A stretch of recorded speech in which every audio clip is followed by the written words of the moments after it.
We are at the location of our first tiny house veterans community here in Phoenix.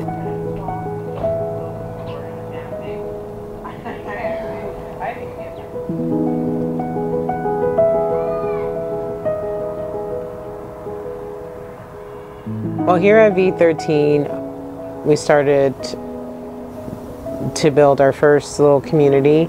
There's 3 tiny houses that consist of 288 square feet each. Each home has a bedroom, a kitchen, bath, full bath, and then your living space. And V13 is kind of like our baby of all babies that kind of brought a breakthrough for tiny homes for us. But it also is an opportunity to help our veterans. So a lot of the veterans who are living here, they may be working homeless. So 2 of them actually were living in their car and working. And at this site, we're able to sell or rent to the veteran. So we don't take them directly from off the street as far as chronically homeless, but we take them working homeless. They're able to live here on this side for as long as they want to, especially being able to purchase it as their home at that point in time. But if they do become renters, then they're here until they're ready to move on.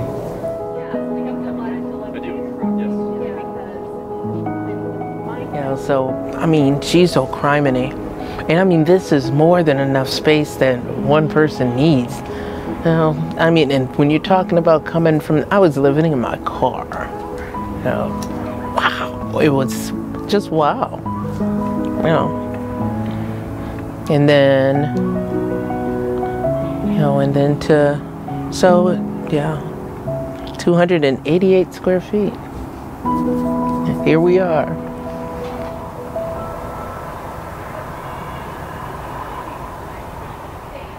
I am a volunteer for Build Us Hope.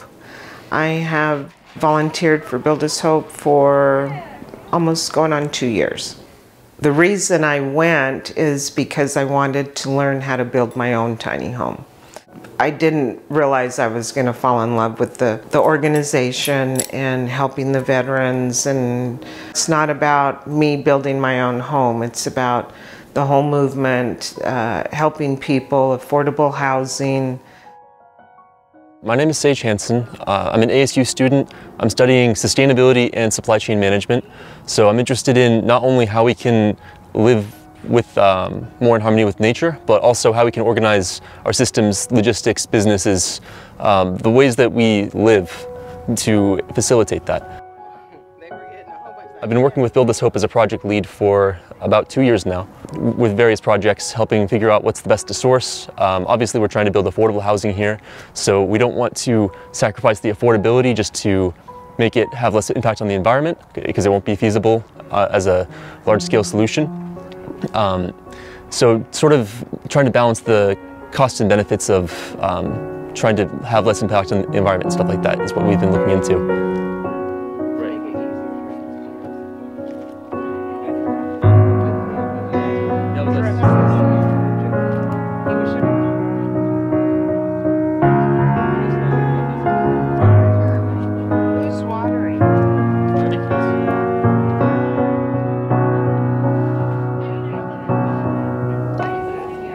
I think the biggest misconception I get from these government agencies is what they think the tiny houses are going to be. They don't want another rundown mobile home or RV park. I ask them what are their biggest concerns, and then I try to address those concerns. We really wanted to focus on longevity. That was a big issue for a lot of the stakeholders and our government officials was, is it going to last? Are you using good materials? And we are using really good materials on each one of our builds. So, but we still wanted to keep that affordable, you know, component.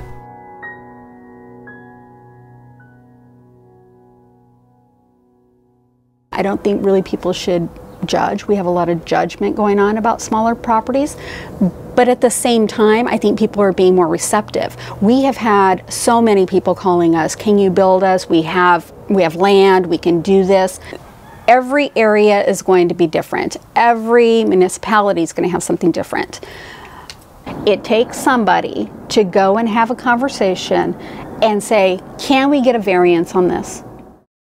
We want to have some regulation, but the hurdles to building have to meet the standard size of what we're building and the community types of what we're building. So I think if we have a better system that evolves with us, then we'll see more and more tiny houses coming up, even on a faster scale. Well, I hear constantly from people is, oh, I could never live in a tiny house. And they walk in and they say, oh my goodness, it doesn't feel tiny. And look how you've decorated it. And oh, I didn't think of this, I didn't think of that. And you thought of it. And I could live here. I think there's going to be a time where we see kind of a shift in our employment situations where people are going to have to go back to a more simple life, and you have more people who are choosing to opt out of being parents. You have millennials who want to become homeowners or not able to afford it. You have a lot of people who retire who said, you know, I really don't want this big old house. I have to come back to it, I have to keep it up, I have to try to maintain it. I just want to have a place to go to where I can maintain that's in a smaller fashion. And so that's who you see the trend picking up to. They see a movement towards a smaller lifestyle, a more simple lifestyle. More people opting for tiny houses than ever before. So I think the market is just going to continue to grow. For this size house, you know, the medium income or the medium rate, rental rate would be about $850, but we rent them for $450 to $550.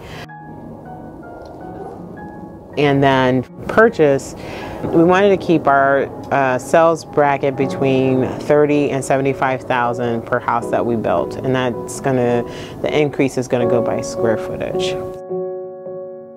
So now that we've had the opportunity to build this community, we wanted to make sure that we gave them some activities, some ways of working together to improve each other's lives. And we thought that the best way to do that would be building a community garden and sort of developing the land around here using the space that's available. In order to do this, we wanted to check with the residents first to make sure that that was something that they would actually be interested in. Because obviously if we build a garden and they don't want to take care of it, then it wouldn't be much value to them. But they were very enthusiastic about it, and they wanted us to do all the research that we could, figure out how to produce the most food possible on the small amount of land that they have to grow. When we got here this morning, I peeked my head into Nikki's, our veteran resident, tiny home. Asked her how she was doing. She said, I'm doing fabulous. I was just curious. I asked her if there was anything that she didn't like about living in a tiny home. And she put this huge grin on her face and she said, absolutely not. She says, it's fabulous. She said, I love every aspect of living in a tiny home. It doesn't feel tiny, you know. You have your necessities, you have, you know, and more. Working on this project has made me realize how much the way that we've been building kind of isolates us. It sets us up so that we have our big house with all the entertainment that we really need and no real reason to interact with our neighbors. Working on this project kind of made me realize that and how valuable that is to really be involved with your community and to work with people. It's not just seeing a need and fixing it, it is seeing that the biggest issue that we're missing is that lack of community, the lack of getting to know our neighbors, the lack of being with each other, the lack of being supportive to each other. Because housing should never be a problem if we all could focus more on each other. We have a huge homelessness problem when it comes to veterans, you know. And this helps to address those kind of things.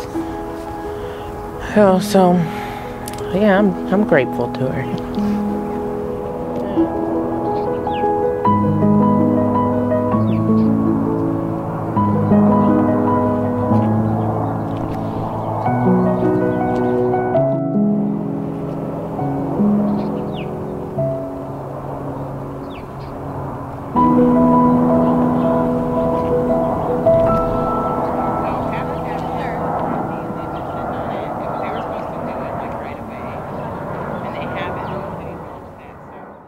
guys, Alexis and Christian here with Tiny House Expedition. Don't forget to like, comment, and subscribe. And click left or right for more tiny house stories and tours.